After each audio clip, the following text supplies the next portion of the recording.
আসসালামু আলাইকুম। অর্থনীতি বিভাগের অনার্স দ্বিতীয় বর্ষের শিক্ষার্থীরা, আশা করছি তোমরা সবাই ভালো আছো, সুস্থ আছো। আজকের অনলাইন ক্লাসে আছি আমি আক্তার জাহান, প্রভাষক অর্থনীতি বিভাগ, সৈয়দ আহমেদ কলেজ, সুকানপুকুর, গাবতলী, বগুড়া। প্রিয় শিক্ষার্থীরা, আমি গত ক্লাসে ইন্টারমিডিয়েট ব্যষ্টিক অর্থনীতি থেকে যে বিষয়টি আলোচনা করেছিলাম তা হলো দাম প্রভাব এবং দাম ভোগ রেখা। দাম প্রভাব ও দাম ভোগ রেখা আমি তোমাদের একটু মনে করিয়ে দেবার জন্য বলছি যে দাম প্রভাবটা কি। আমরা যে গত ক্লাসে যে বিষয়টি আলোচনা করেছিলাম দাম প্রভাব, সে দাম প্রভাবটি কি? দাম প্রভাব হলো ভোক্তার আয় স্থির রেখে দুটি দ্রব্যের মধ্যে একটির দাম পরিবর্তিত হলে ভোক্তার বাজেট রেখা তথা ভারসাম্য অবস্থার পরিবর্তিত হয় বা ক্রয় ক্ষমতার পরিবর্তন হয়। ভোক্তার আয় স্থির রেখে দুটি দ্রব্যের মধ্যে একটির দাম পরিবর্তিত হলে ভোক্তার ক্রয় ক্ষমতা তথা বাজেট রেখার পরিবর্তন হয়, ফলে ভোক্তার ভারসাম্যেরও পরিবর্তন হয়। আর এটিই হলো দাম প্রভাব। এটি হলো দাম প্রভাব, যে ভোক্তার আয় স্থির থাকবে এবং দুটি দ্রব্যের মধ্যে একটির দাম স্থির থেকে আরেকটি দ্রব্যের দামের পরিবর্তনের ফলে ভোক্তার বাজেটের পরিবর্তন হয়, আর তার ফলে ভোক্তার ভারসাম্যেরও পরিবর্তন হয়। আর এটিই হলো ভোক্তার আয় প্রভাব বা আয় প্রভাব, যে আয় কি হচ্ছে, যে একটা দ্রব্যের দাম কমে যাওয়ার ফলে ভোক্তার আয়ের পরিবর্তন ঘটছে, এর ফলে ভোক্তার ভারসাম্য দ্রব্য সংমিশ্রণ ক্রয়েরও পরিবর্তন ঘটছে। তো গত ক্লাসে আমরা এই আয় প্রভাব এবং দাম ভোগ রেখা নিয়ে আলোচনা করেছিলাম। আজ আমি যে বিষয়টি নিয়ে আলোচনা করব তা হলো আয় প্রভাব। গত ক্লাসে পড়েছি আমরা দাম প্রভাব ও দাম ভোগ রেখা। আজ আমরা আলোচনা করব আয় প্রভাব ও আয় ভোগ রেখা। তাহলে চলো আমরা প্রথমেই দেখব যে আয় প্রভাব কি। আয় প্রভাব,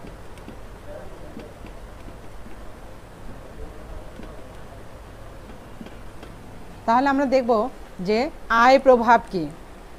আয় প্রভাব হলো ভোক্তার দ্রব্যের দাম স্থির অবস্থায় ভোক্তার আয় পরিবর্তিত হলে ভোক্তার ক্রয় ক্ষমতা তথা বাজেট রেখা পরিবর্তিত হয়। দ্রব্যের দাম স্থির অবস্থায়, এখানে দ্রব্যের দাম স্থির থেকে ভোক্তার আয় পরিবর্তিত হলে ভোক্তার ক্রয় ক্ষমতা তথা বাজেট রেখা স্থানান্তরিত হয়। এতে ভোক্তার ভারসাম্য দ্রব্য সংমিশ্রণ ক্রয়ের পরিবর্তন হয়, অর্থাৎ ভারসাম্যের পরিবর্তন হয়। ভারসাম্যের যে পরিবর্তন হয় তাকে আয় প্রভাব বলে। আমি আবারও বলি, শোনো, যে আয় প্রভাব কি।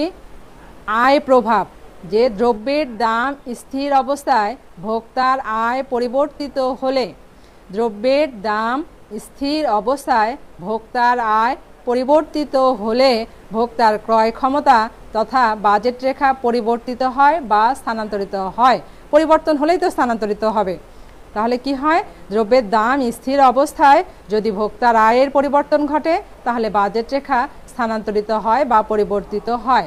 আর বাজেট রেখা যেহেতু স্থানান্তরিত হয় বা পরিবর্তিত হয়, তাহলে ভোক্তার ভারসাম্য দ্রব্য সংমিশ্রণ ক্রয়েরও পরিবর্তন ঘটবে এবং ভারসাম্য বিন্দুরও পরিবর্তন ঘটবে। এটিই হলো আয় প্রভাব। এটিই কি আয় প্রভাব। তাহলে আমি আবারও বলি, শোনো, যে দ্রব্যের দাম স্থির অবস্থায় ভোক্তার আয় পরিবর্তিত হলে বা ভোক্তার আয়ের পরিবর্তন ঘটলে ভোক্তার ক্রয় ক্ষমতা তথা বাজেট রেখার পরিবর্তন হয়। আর এর ফলে কি হয়, ভোক্তার ভারসাম্য দ্রব্য সংমিশ্রণ ক্রয়ের পরিবর্তন হয় এবং ভারসাম্য বিন্দুরও পরিবর্তন হয়। এটিই হলো আয় প্রভাব। এটি আয় প্রভাব। তাহলে আমরা দাম প্রভাব এবং আয় প্রভাবের ক্ষেত্রে কিছু পার্থক্য দেখতে পাচ্ছি। প্রথমত আমরা যেটি দেখতে পাচ্ছি যে দাম প্রভাব কি। দাম প্রভাবের ক্ষেত্রে আমরা দেখতে পাই যে ভোক্তার আয় কিন্তু স্থির। ভোক্তার আয় স্থির থাকবে, দুটি দ্রব্যের মধ্যে একটির দামের পরিবর্তন ঘটবে। কিন্তু আয় প্রভাবের ক্ষেত্রে দ্রব্যের দামই স্থির থাকবে। দ্রব্যের দাম স্থির থাকবে কিন্তু ভোক্তার আয়ের পরিবর্তন ঘটবে। আর ভোক্তার আয়ের যদি পরিবর্তন হয় তাহলে বাজেটের পরিবর্তন হয়, আর বাজেটের পরিবর্তন হলে কি হয়, ভোক্তার ভারসাম্য দ্রব্য সংমিশ্রণ ক্রয়ের পরিবর্তন ঘটে, অর্থাৎ ভারসাম্যের পরিবর্তন হয়। এটাই হলো আয় প্রভাব। তাহলে চলো আমরা আয় প্রভাবটি আমরা চিত্রের সাহায্যে দেখব, যে আয় প্রভাবকে আমরা চিত্রের সাহায্যে দেখব।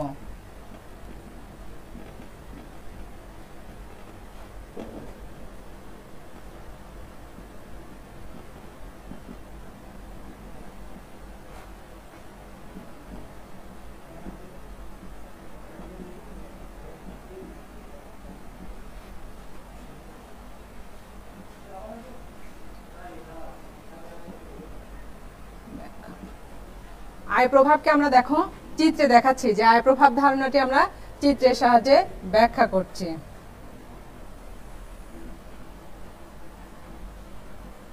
এক্স দ্রব্য, এটি হচ্ছে ওয়াই দ্রব্য।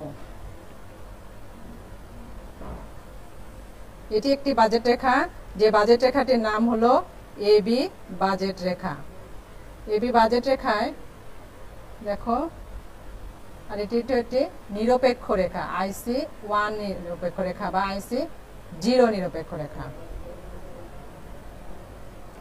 এখানে ভারসাম্য হলো E0, আর এটি হচ্ছে X0। এর ফলে কি, এরপরে দেখো আর একটি বাজেট রেখা আমরা দেখি, যেটি দেখলাম A1 B1 বাজেট রেখা। এই বাজেট রেখার সাথে আরেকটি নিরপেক্ষ রেখা আইসি 1 নিরপেক্ষ রেখা। এটি E1 ভারসাম্য বিন্দু, এটি দ্রব্য পরিমাণ। তাহলে দেখো আমরা একটি চিত্র অঙ্কন করেছি। আমরা কি অঙ্কন করেছি? আয় প্রভাবের একটি চিত্র অঙ্কন করেছি। এখন চিত্রটি আমরা ব্যাখ্যা করব, যে আসলে আমরা চিত্রের মাধ্যমে কিভাবে আয় প্রভাব ধারণাটিকে ব্যাখ্যা করছি।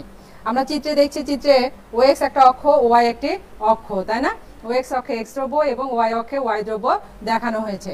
প্রাথমিক অবস্থায় ভোক্তা এবি বাজেট রেখা, প্রথম বাজেট রেখাটা কি? এবি বাজেট রেখা।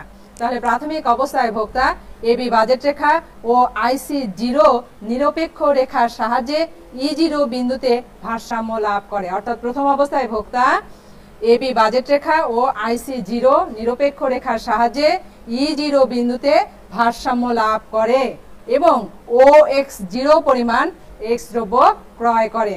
OX0 পরিমাণ X দ্রব্য এবং E0 Y0 পরিমাণ Y দ্রব্য ক্রয় করে বা ভোগ করে। আমরা কি বলছি, যে প্রথম অবস্থায় বা প্রথমে ভোক্তা কি করে, এবি বাজেট রেখা এবং আইসি 0 নিরপেক্ষ রেখার সাহায্যে E0 বিন্দুতে ভারসাম্য লাভ করে এবং OX0 পরিমাণ X দ্রব্য এবং E0 X0 পরিমাণ Y দ্রব্য ভোগ করে। কিন্তু কি হলো দেখো, ভোক্তার আয় দাম স্থির আছে। এই যে আমরা দুটি দ্রব্য X এবং Y ধরেছি, এই X এবং Y দ্রব্যের দাম স্থির থেকে যদি কোনো কারণে ভোক্তার আয় বেড়ে যায় তাহলে কি হবে? যদি কোনো কারণে ভোক্তার আয় বেড়ে যায়, কি অবস্থায়? দ্রব্যের দাম স্থির অবস্থায়।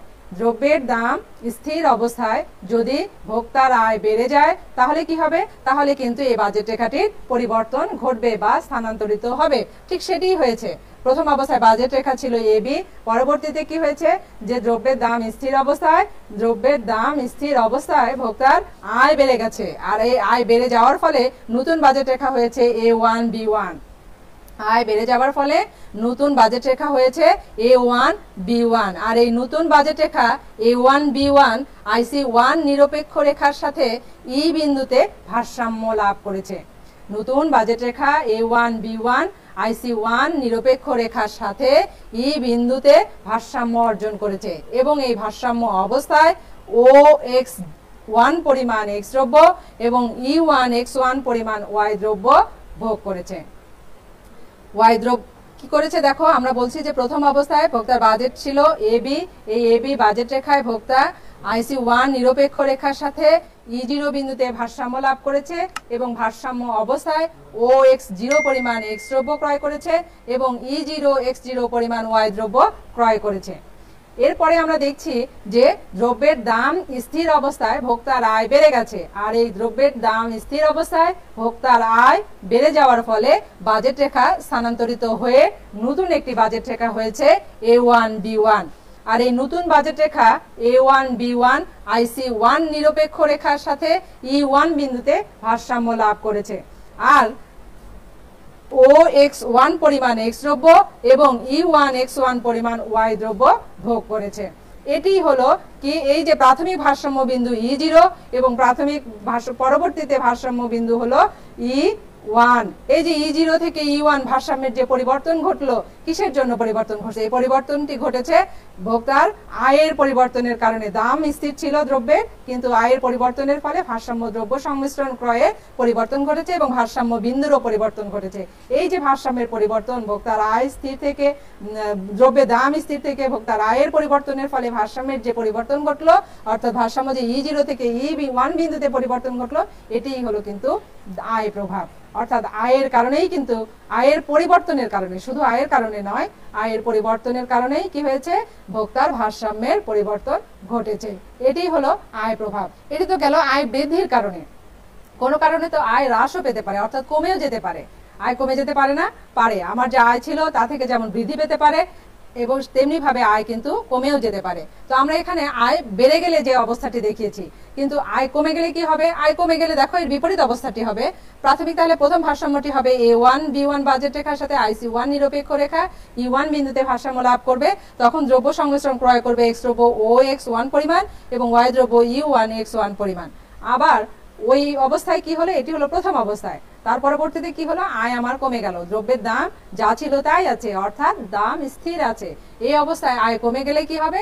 বাজেট রেখা স্থানান্তরিত হয়ে নিচের দিকে নেমে যাবে। এই যে নিচের দিকে নেমে নতুন একটি বাজেট রেখা হবে AB, এবং এই AB বাজেট রেখায় ভোক্তা IC0 নিরপেক্ষ রেখার সাথে E0 বিন্দুতে ভারসাম্য লাভ করেছে এবং OX0 পরিমাণ X দ্রব্য এবং E0X0 পরিমাণ Y দ্রব্য ভোগ করেছে। অর্থাৎ আয় যেমন বাড়তে পারে তেমনি আয় কমতেও পারে, সেক্ষেত্রেও আয় প্রভাব পরিলক্ষিত হয়। বাজেট রেখা অর্থাৎ ভোক্তার দ্রব্যের দাম স্থির রেখে যদি আয় বেড়ে যায় সেক্ষেত্রেও আয় প্রভাব পরিলক্ষিত হয়, এবং দ্রব্যের দাম স্থির রেখে যদি ভোক্তার আয় কমে যায় সেক্ষেত্রেও আয় প্রভাব পরিলক্ষিত হয়। তাহলে এটি দেখলাম আমরা আয় প্রভাব। আমি আরেকবার বলি শোনো, যে আয় প্রভাব হলো দ্রব্যের দাম স্থির অবস্থায়, দ্রব্যের দাম স্থির, দামের কিন্তু দ্রব্যের দামের কোনো পরিবর্তন ঘটবে না, শুধু পরিবর্তন ঘটবে কার? ভোক্তার আয়ের। দ্রব্যের দাম স্থির অবস্থায় ভোক্তার আয় পরিবর্তিত হলে ভোক্তার ক্রয় ক্ষমতা অর্থাৎ বাজেট রেখা পরিবর্তিত হয়। এতে ভোক্তার ভারসাম্য দ্রব্য সংমিশ্রণ ক্রয়ের অর্থাৎ ভারসাম্য বিন্দুর পরিবর্তন হয়, আর যে পরিবর্তন হয় সেটি হলো আয় প্রভাব।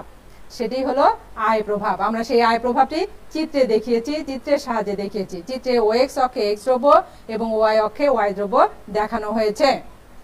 প্রথম অবস্থায় ভোক্তার বাজেট রেখা হলো AB। প্রথম অবস্থায় বা প্রথম পর্যায়ে ভোক্তার বাজেট রেখা হলো AB, আর এই AB বাজেট রেখা IC0 নিরপেক্ষ রেখার সাথে E0 বিন্দুতে ভারসাম্য লাভ করেছে এবং এই ভারসাম্য অবস্থায় OX0 পরিমাণ X দ্রব্য এবং E0X0 পরিমাণ Y দ্রব্য ভোগ করেছে। এখন যদি আমরা মনে করি যে বা ধরি যে X এবং Y দুটি দ্রব্যেরই দাম স্থির রয়েছে, এখন আমরা কি বলছি? যে আমরা বলছি যে X এবং Y দুটি দ্রব্যেরই দাম স্থির রয়েছে, কিন্তু ভোক্তার আয় বেড়ে গেছে। তাহলে কি হবে? তাহলে ভোক্তার বাজেট রেখা অর্থাৎ এই যে ভোক্তার ক্রয় ক্ষমতা বৃদ্ধি পাবে, ফলে বাজেট রেখাটি স্থানান্তরিত হয়ে নতুন একটি বাজেট রেখা হয়েছে A1B1। আর এই A1B1 বাজেট রেখা IC1 নিরপেক্ষ রেখার সঙ্গে E1 বিন্দুতে ভারসাম্য অর্জন করেছে এবং এই ভারসাম্য বিন্দুতে OX1 পরিমাণ X দ্রব্য এবং E1X1 পরিমাণ Y দ্রব্য ভোগ করেছে। তাহলে আমরা দেখছি যে প্রাথমিক অবস্থায় ভোক্তা E0 বিন্দুতে ভারসাম্য অর্জন করেছিল এবং এই যে OX0 এবং E0Y0 পরিমাণ X এবং Y দ্রব্য ভোগ করেছিল। আবার দ্রব্যের দাম স্থির রেখে আয়ের যখন পরিবর্তন ঘটেছে অর্থাৎ আয় বেড়ে গেছে, তখন ভোক্তা E1 বিন্দুতে ভারসাম্য বিন্দুর পরিবর্তন ঘটেছে। ভোক্তার কি হয়েছে? ভারসাম্য বিন্দু E1 বিন্দুতে স্থানান্তরিত হয়েছে বা পরিবর্তিত হয়েছে। সেখানে আমরা দেখেছি যে ভোক্তা OX1 পরিমাণ X দ্রব্য এবং U1X1 পরিমাণ Y দ্রব্য ভোগ করেছে। এই যে ভোক্তার আয় বৃদ্ধির ফলে দ্রব্য সংমিশ্রণ অর্থাৎ ভারসাম্য বিন্দুর যে পরিবর্তন ঘটলো সেটি হলো আয় প্রভাব। সেটি হলো আয় প্রভাব। X এবং Y দ্রব্যের দাম স্থির রেখে ভোক্তার আয় বৃদ্ধির ফলে দ্রব্য সংমিশ্রণ ক্রয়ে অর্থাৎ ভারসাম্যের যে পরিবর্তন ঘটে সেটি হলো আয় প্রভাব। তাহলে আমরা আয় প্রভাব ধারণাটি বুঝতে পেরেছি। এরপরে আমি যেটি দেখব সেটি হলো আয় ভোগ রেখা। এরপরে আমরা দেখব আয় প্রভাব দেখেছি, এখন আমরা দেখব আয় ভোগ রেখা।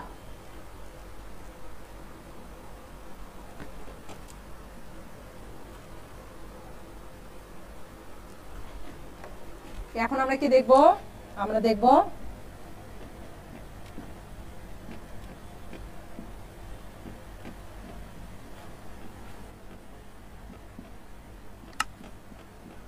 আয় ভোগ রেখা। আমরা আয় প্রভাব দেখলাম, এখন দেখব আয় ভোগ রেখা। আয় ভোগ রেখা কি? আয় ভোগ রেখা হচ্ছে দুটি দ্রব্যের সমন্বয়ে কতগুলো বিন্দু নিয়ে গঠিত এমন একটি রেখা যার প্রত্যেকটি বিন্দু দ্রব্যের দাম স্থির অবস্থায় কেবলমাত্র ভোক্তার আয়ের পরিবর্তনের কারণে বিভিন্ন ভারসাম্য বিন্দু নির্দেশ করে। আয় ভোগ রেখা কি? আয় ভোগ রেখা হচ্ছে এমন একটি রেখা যে রেখার প্রত্যেকটি বিন্দু দুটি দ্রব্যের সমন্বয়ে গঠিত প্রত্যেকটি বিন্দু দ্রব্যের দাম স্থির অবস্থায় কেবলমাত্র ভোক্তার আয়ের পরিবর্তনের কারণে বিভিন্ন ভারসাম্য বিন্দু নির্দেশ করে, যেটি আমরা আয় প্রভাবে পড়েছি। আয় প্রভাবে আমরা দেখলাম যে দ্রব্যের দাম স্থির অবস্থায় ভোক্তার আয় পরিবর্তিত হলে ভোক্তার ভারসাম্যের অর্থাৎ ক্রয় ক্ষমতা অর্থাৎ বাজেট রেখার মাধ্যমে যে ভারসাম্য হয় সে ভারসাম্যের পরিবর্তন ঘটে, আর এই যে পরিবর্তনটি ঘটে সেটি হলো আয় প্রভাব। এখন আমরা বলছি আয় ভোগ রেখা। তাহলে আয় ভোগ রেখা কি? এই যে ভোক্তার আয়ের দ্রব্যের দাম স্থির রেখে ভোক্তার আয়ের পরিবর্তনের ফলে ভারসাম্যের যে পরিবর্তন ঘটে সেটি যে রেখার মাধ্যমে দেখানো হয় সেটি হলো আয় ভোগ রেখা। সেটি হলো আয় ভোগ রেখা। তাহলে আমরা যখন সংজ্ঞা আকারে বলবো বা কাকে বলে বলবো তখন আমরা একটু গুছিয়ে বলবো যে আয় ভোগ রেখা হচ্ছে এমন একটি রেখা যে রেখার প্রত্যেকটি বিন্দু দ্রব্যের দাম স্থির অবস্থায় কেবলমাত্র ভোক্তার আয়ের পরিবর্তনের কারণে বিভিন্ন ভারসাম্য বিন্দু নির্দেশ করে। তাহলে আমরা কি বলছি? যে আয় ভোগ রেখা হচ্ছে এমন একটি রেখা যে রেখার প্রত্যেকটি বিন্দু দ্রব্যের দাম স্থির অবস্থায় ভোক্তার আয়ের পরিবর্তনের কারণে বিভিন্ন ভারসাম্য বিন্দু নির্দেশ করে। এখন এই যে আমরা আয় ভোগ রেখার কথা বললাম, এই আয় ভোগ রেখাটিও চিত্রের সাহায্যে দেখব। আয় ভোগ রেখা চিত্রের সাহায্যে দেখব। চিত্রের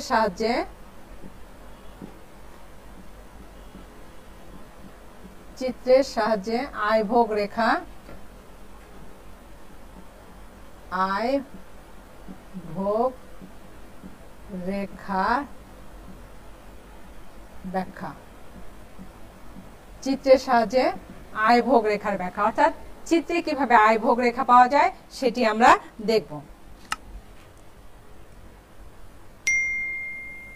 আমরা আয় প্রভাবে যে চিত্রটি অঙ্কন করেছি সেরকমই দেখব। আমরা একটি বাজেট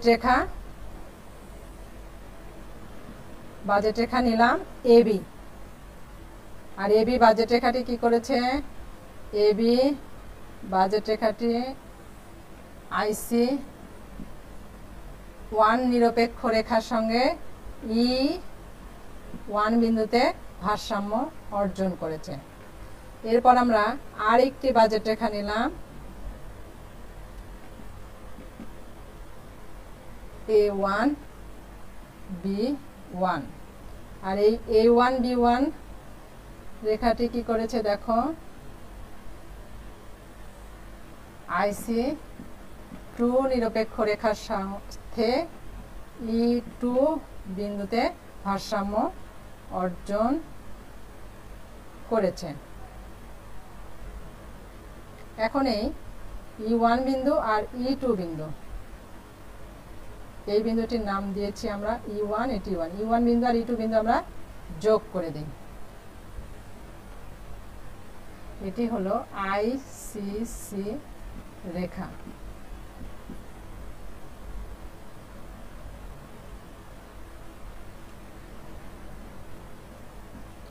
X1 এটি হচ্ছে X2। দেখো আমরা কি করছি, এবার আয়ভোগ রেখা অঙ্কন করছি। এবার আয়ভোগ রেখা অঙ্কন করছি। আমরা আয়ভোগ রেখার সংজ্ঞা বলেছি যে আয়ভোগ রেখা হচ্ছে এমন একটি রেখা যে রেখার প্রত্যেকটি বিন্দুতে দ্রব্যের দাম স্থির অবস্থায় কেবলমাত্র ভোক্তার আয়ের পরিবর্তনের কারণে বিভিন্ন ভারসাম্য বিন্দু নির্দেশ করা হয়। এরপরে দেখো আমরা এই আয়ভোগ রেখাটিকেই চিত্রের সাহায্যে ব্যাখ্যা করছি।